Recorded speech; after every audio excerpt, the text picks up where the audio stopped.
T'écoutes Think with Farah, épisode 168, et aujourd'hui on va faire d'une pierre deux coups. On va voir comment créer une offre irrésistible et comment réussir à la vendre.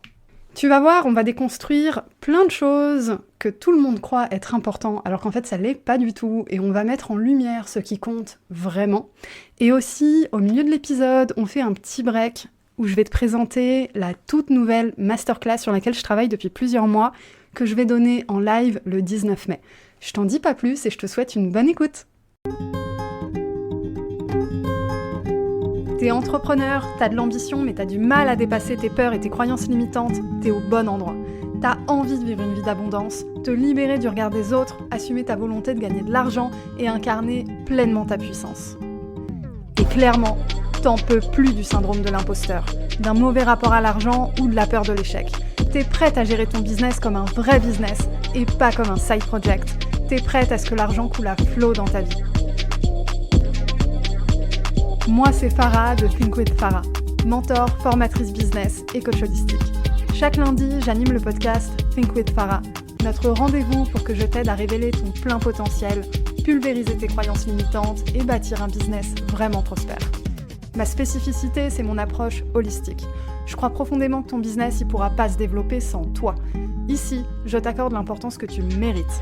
On parle stratégie business, loi de l'attraction, bien-être, santé mentale, marketing, mindset. Tout ça au même endroit. Ah, et puis si t'es neuroatypique, c'est un espace inclusif pour toi. Je suis diagnostiquée TDAH, HPI et hypersensible. Neuroatypique ou pas, si t'es un être sensible et spirituel, je te comprends et je peux t'aider comme personne. Ok, donc aujourd'hui, on va voir comment créer une offre irrésistible qui vend. Tu comprends, dans ça, il y a deux parties. Il y a d'un côté créer une offre irrésistible, de l'autre, la vendre. Et je te vois déjà de ton côté, t'as peut-être déjà l'impression de créer une offre irrésistible parce que, à tes yeux, tu vois pas ce que tu pourrais mettre de plus dedans, et t'as l'impression que s'il manque un truc, c'est que c'est toi le problème et que t'as pas assez de compétences parce que de toute façon, tu peux pas faire mieux que ça. Eh ben, je vais te dire tout de suite que c'est faux. On va voir aujourd'hui comment créer une offre irrésistible qui vend. Et ça veut aussi dire que ton audience, elle a peut-être l'impression que ton offre, elle est pas irrésistible du tout. Et si c'est le cas, c'est pas forcément que ton offre, elle est pourrie. C'est peut-être juste que tu sais pas correctement la vendre. C'est pour ça que je dis que à cette problématique, il y a deux parties. Il y a d'un côté créer l'offre irrésistible et de l'autre, il y a la vendre. Et c'est pas parce que tu sais vendre que tu peux vendre n'importe quoi. Et c'est pas parce que tu as une offre irrésistible qu'elle va se vendre toute seule. On a besoin des deux et c'est exactement ce qu'on va faire aujourd'hui. Alors c'est parti. On va commencer par l'offre. Ton offre, elle doit répondre à une problématique concrète que ton persona veut virer de sa vie maintenant, et ou un désir que ton persona veut obtenir maintenant. Donc déjà, avec ça, on pose une base. Une offre, elle n'est pas toujours censée répondre à un problème. Elle peut aussi satisfaire un désir. À toi d'identifier qu'est-ce qui pousse le plus à l'action la personne qui va acheter chez toi. Et ce principe de réflexion, il est très utile notamment aux personnes qui ne sont pas dans des métiers d'accompagnement. Je pense notamment aux artisans, artistes, créateurs, créatrices, etc., qui finalement peuvent résoudre un problème, c'est vrai, mais sont aussi là pour satisfaire un désir, pour offrir quelque chose qui satisfait l'esthétique préférée de leurs clients et de leurs clientes, qui satisfait le besoin d'éthique, etc. On peut, pour les artisans, créatrices, etc., partir du principe qu'effectivement, on peut aussi répondre à un problème. Exemple, je veux renouveler ma garde-robe, mais je n'ai plus envie d'acheter dans la fast fashion, donc je veux acheter plus éthique, mais le problème c'est que je sais pas chez qui acheter.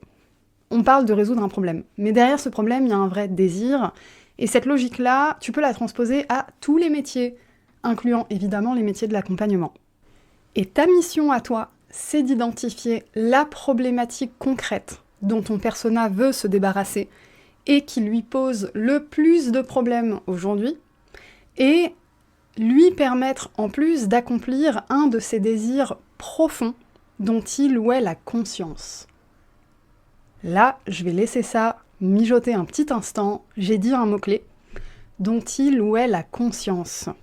L'erreur que je vois énormément d'entrepreneurs faire, incluant les clientes que j'accompagne dans mon mastermind, et c'est notamment le point clé sur lequel on travaille pour certaines, quand toi, de ton côté, t'as passé des années à réfléchir à une méthode, quelque chose, monter ta boîte, identifier les besoins, te former sur une problématique spécifique, sur une matière, entre guillemets, quelque chose, tu développes un certain niveau d'expertise.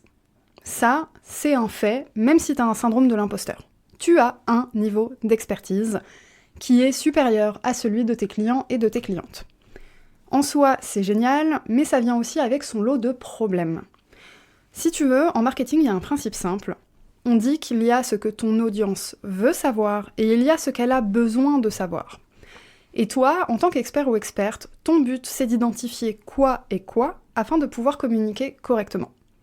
Et si ton offre répond à ce dont les gens ont besoin et aucunement à ce que les gens veulent, oui, effectivement, ton offre, elle est géniale, mais elle sera jamais perçue comme irrésistible. Parce que les gens en face de toi ne sont pas prêts ou prêtes, ne sont pas assez éduqués et n'ont pas le niveau d'expertise suffisant pour réaliser à quel point ton offre est géniale. Donc, ce qui est vraiment intéressant dans ce qu'on fait ensemble dans cet épisode aujourd'hui, toi et moi, c'est déconstruire le fait qu'une offre irrésistible, c'est l'offre la plus technique, c'est l'offre la plus recherchée, etc. C'est pas vrai. Une offre irrésistible, elle répond effectivement à ce que la personne a besoin, vraiment, et ça, c'est toi qui le sais avec ton expertise. Mais tu rejoins également ta clientèle à son niveau, en fait, et tu sors de ta petite bulle d'expert, et tu lui donnes aussi ce qu'elle veut. Et c'est là où c'est très subtil finalement de créer une offre irrésistible, parce que tu as besoin des deux. Parce que pour la vendre, tu as besoin à la fois de montrer qu'il y a d'autres choses qui sont possibles, que la personne, elle a peut-être de fausses croyances depuis le début, ou qu'elle a de mauvaises habitudes, etc. Et que toi, tu as une solution à lui proposer. Mais pour l'amener dans cette direction, parfois, tu as besoin d'aller dans son sens et de lui donner ce qu'elle recherche, ce dont elle a conscience. Parce que sinon, les gens, ils vont pas te croire, en fait. Et ça, c'est un autre point clé sur lequel il faut bosser. Les accomplissements que tu permets d'obtenir, ils doivent être perçus comme concrets, actionnables, réalistes, tout ça à court terme. Sinon, même si ton offre est géniale, elle va pas être perçue comme irrésistible, parce qu'on va pas te croire. Peut-être que t'as la formule magique pour investir en bourse et devenir millionnaire dans l'année, j'en sais rien. Mais en face de toi, t'as des gens qui commencent à peine à se renseigner sur ces trucs-là et qui se disent « Ok, je vais peut-être commencer par investir 200 € par là. » Et toi, t'es là, tu parles de millions, parce que j'en sais rien, t'as cette expérience-là, tu sais que c'est possible. Sauf que la personne en face, elle est pas rendue là encore. Donc si tu débarques et que tu lui dis « Ouais, je vais te faire gagner 1 million » et elle est là avec ses petits 200 €, ça va pas marcher. Même si toi, tu sais que ça peut marcher, la personne en face ne le sait pas. Et donc, elle ne te croit pas. Et donc, elle a l'impression que ton offre est une arnaque, pour pas dire qu'elle n'est pas irrésistible. J'ai volontairement pris un exemple très très caricaturé, mais c'est pour te montrer à quel point c'est important de te mettre dans les bottes de ta clientèle idéale et de vraiment réaliser qu'est-ce qu'elle recherche là, maintenant, tout de suite. De quoi elle a besoin, qu'est-ce qui fait qu'elle va passer à l'action. Toi, tu sais que peut-être qu'elle a besoin de ça maintenant, mais parce que dans le fond, elle a besoin d'autre chose. Mais ton rôle à toi, c'est d'intégrer tous ces principes-là dans ta pédagogie, dans le fond de tes accompagnements, de tes offres, de tes services, etc. Mais pour vendre, t'as besoin de la rejoindre où elle est maintenant. Évidemment, tu peux créer du contenu pour changer les esprits, pour éduquer, etc. Et le marketing de contenu, ça sert à ça. Si on crée du contenu sur les réseaux sociaux, c'est pour ça finalement. Mais c'est quelque chose qui prend du temps, et t'as pas envie d'attendre que toute ta communauté soit éduquée sur un sujet pour pouvoir devenir des clients potentiels. T'as envie de pouvoir commencer à vendre rapidement.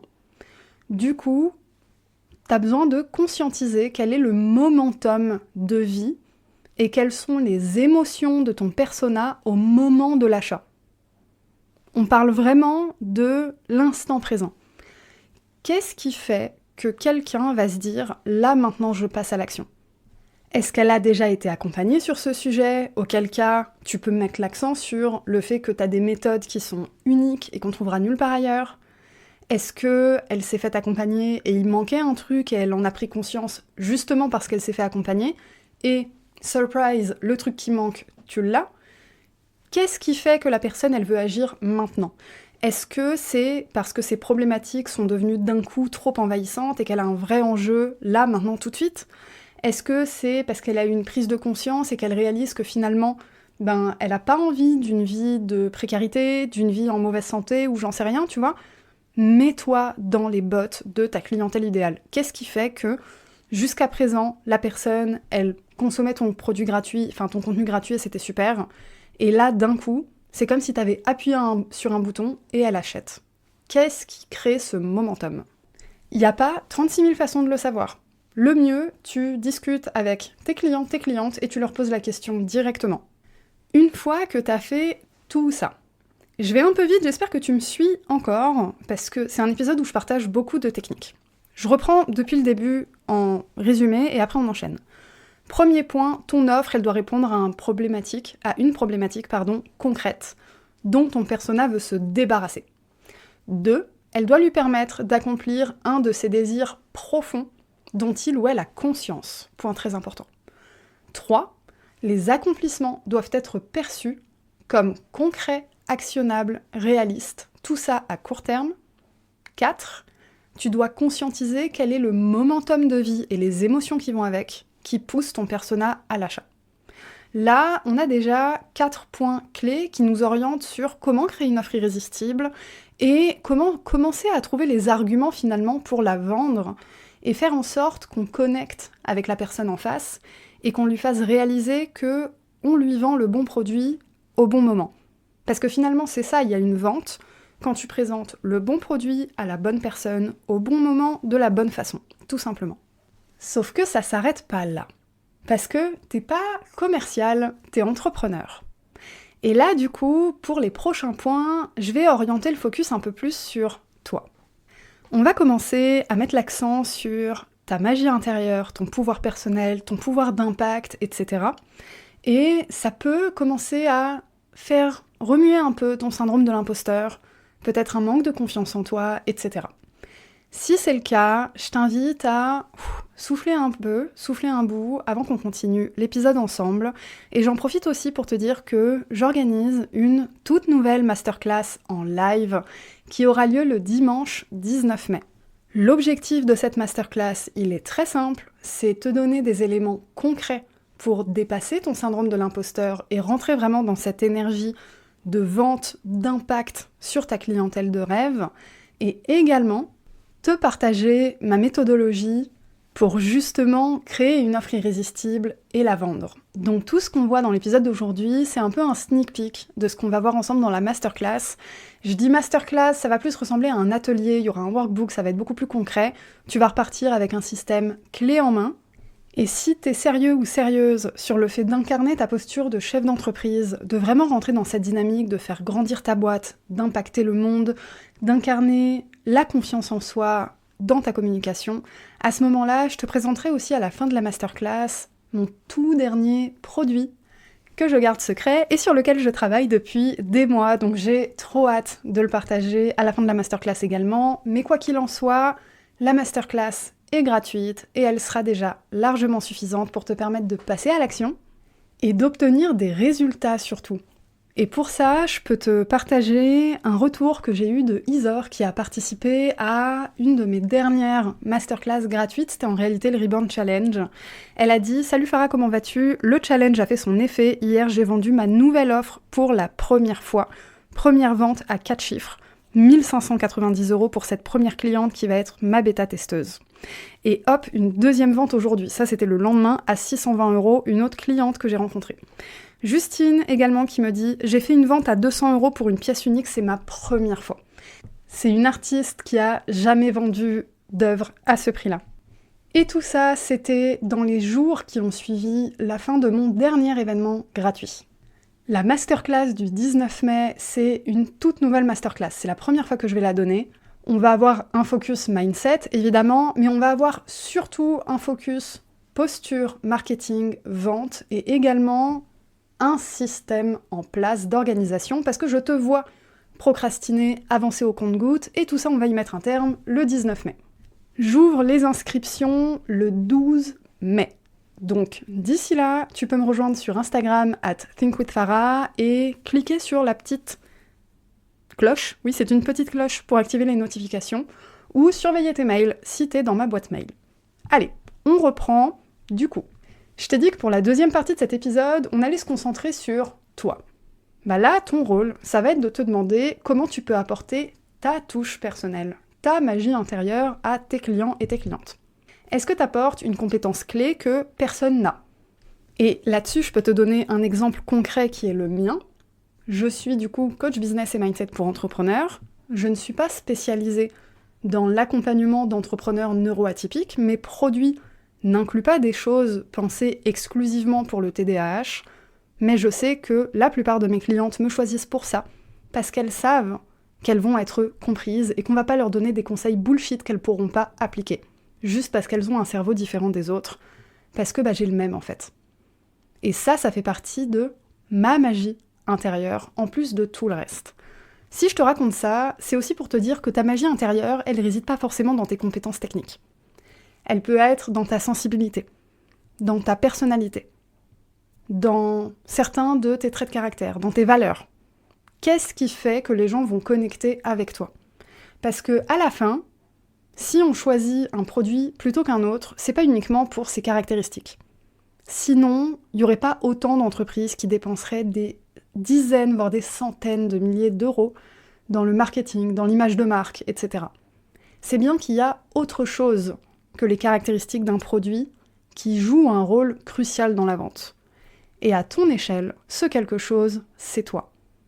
Qui tu es, l'énergie que tu dégages, ce en quoi tu crois, quelle est ta personnalité. Qu'est-ce qui fait qu'on connecte avec toi ? Et ça, souvent, c'est les points communs que tu as avec ta communauté.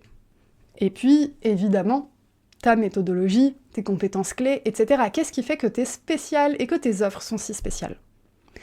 Au-delà de ça, maintenant, je vais te demander de faire un grand pas en arrière et d'anticiper la suite. Parce qu'une offre irrésistible qui vend, c'est bien, mais si elle ne s'insère pas dans ta vision grandiose pour l'avenir de ton business, ça sert à rien. Donc la question que tu dois te poser, c'est comment cette offre peut s'insérer dans mon écosystème. En gros, après avoir solutionné le premier problème, quel nouveau problème peut avoir ma cliente ou mon client sur lequel je peux toujours l'aider ? Exemple, tu aides sur le mindset, et ensuite vient le moment de passer à l'action et de structurer son business. Ça, c'est mon approche à moi.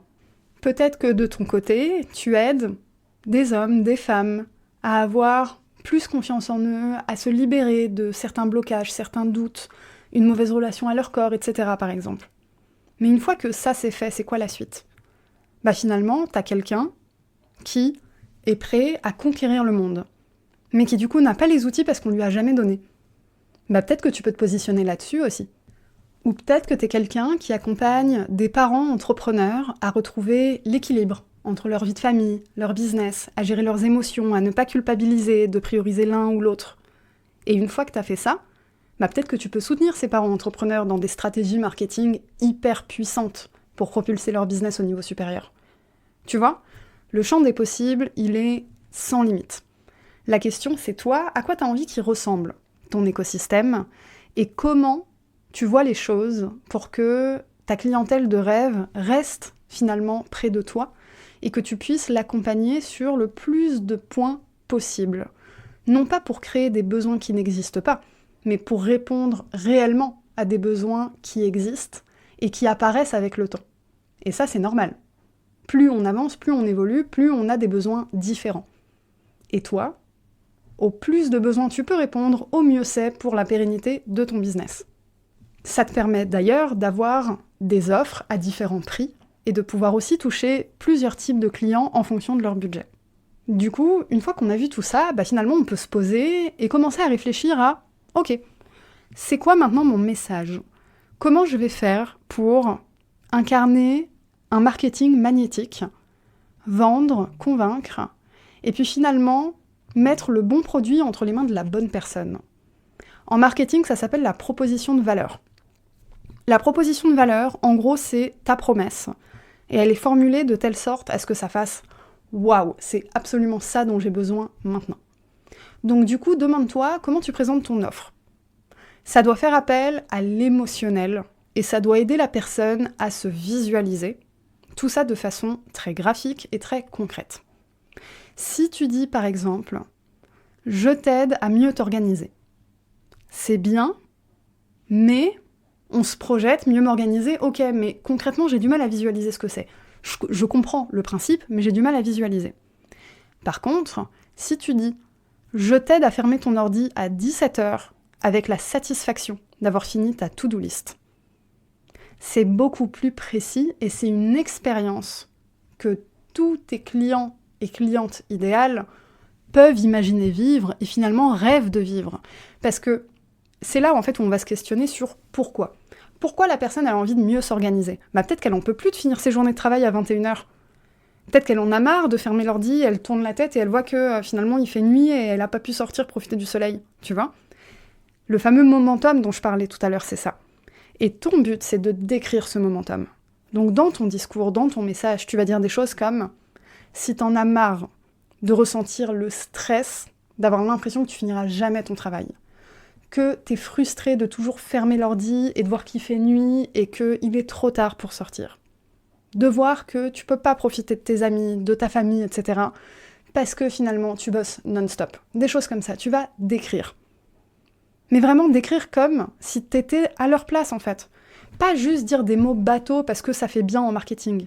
Mieux s'organiser, gagner du temps, blablabla. Tout ça, on va le dire évidemment parce que c'est ce que tu fais, on est d'accord, dans ce scénario-là. Mais t'as besoin d'ajouter des choses. Et un truc en fait avec lequel on a du mal, c'est qu'on a l'impression que le marketing c'est horriblement compliqué parce qu'il faut trouver la façon parfaite de présenter ton offre. C'est pas vrai. Plus tu as de façons différentes de décrire ton offre, mieux c'est. Pourquoi ? Parce que tout le monde ne réagit pas au même trigger. Peut-être que quelqu'un, c'est en disant « Je vais t'aider à fermer ton ordi à 17h » que la personne va dire « Oh, putain, j'en rêve !» Une autre, tu vas lui dire « Tu ressentiras plus jamais le stress d'être en retard. » Oh, ok, ça me parle. Les deux ont envie de mieux s'organiser, mais pas pour les mêmes raisons. Et c'est pour ça que tu as besoin de te mettre dans les bottes de ta clientèle idéale et de décrire, de raconter des histoires, d'aider à se projeter et de donner plein d'exemples tout le temps. Et c'est comme ça en fait que ton offre elle va devenir irrésistible, parce que tu vas parler au cœur, à l'âme, aux tripes, aux émotions, tu vas faire vibrer, tu vas susciter des émotions de « putain je veux ça » ou alors « merde putain j'ai toujours pas ça dans ma vie, c'est vrai que ça me frustre, j'ai envie d'autre chose ».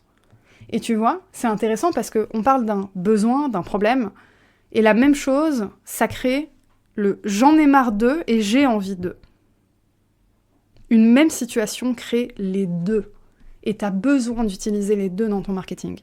Et ce qui est génial dans ce travail-là, c'est que pendant que tu fais tout ça, qu'est-ce que toi tu fais de ton côté ?